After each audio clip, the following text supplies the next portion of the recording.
আমার মনে হয় যে শুধু ও নিজের ক্রিকেট নিয়ে ভেবেছে তা না, বাংলাদেশ টিমের ভবিষ্যৎ নিয়ে ভেবেছে এবং এগুলো নিয়েও আলাপ হয়েছে যে 2026-এ আমাদের যে বিশ্বকাপ আছে সেখানে কারা খেলবে, কি খেলতে পারে এবং তাদের কখন থেকে এক্সপোজার দেওয়া শুরু করা উচিত সেসব নিয়েও আলোচনা হয়েছে, সিলেক্টরদের সাথেই আলোচনা হয়েছে।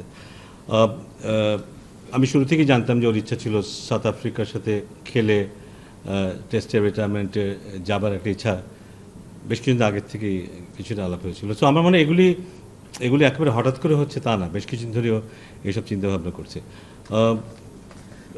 সব ঘটনা যদি নর্মাল থাকতো আমার মনে হয় তখন এরকম কিছু হওয়ার সম্ভাবনা থাকতো বোধ হয়, কারণ নিজেও আস্তে আস্তে বোধহয় উপলব্ধি করছে যে ওর ফরম্যাট কমিয়ে দেয়া বা না কমালেও কম কম করে খেলা, সো দ্যাট ও নিজের সাথে ওর শারীরিক সক্ষমতার সাথে মিলিয়ে ও যেন ইন্টারন্যাশনাল ক্রিকেট খেলতে পারে।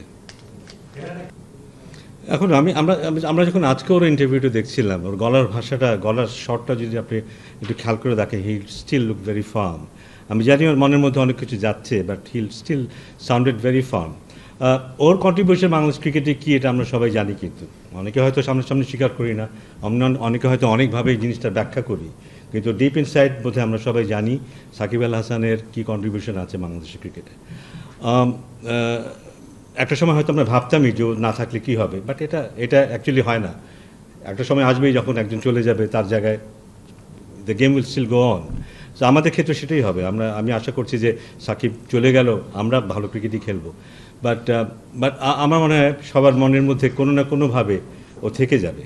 কারো কাছে হয়তো ইতিবাচকভাবে থাকবে, কারো কাছে হয়তো নেতিবাচকভাবে থাকবে, বাট শেষটা ভালো হলে খুব ভালো হতো। শেষটা ভালো বলতে ঘরের মাটিতে যদিও রিটায়ার করতে পারতো খুব ভালো হতো, সবার ভালোবাসা নিয়ে যদিও রিটায়ার করতে পারতো খুব ভালো হতো।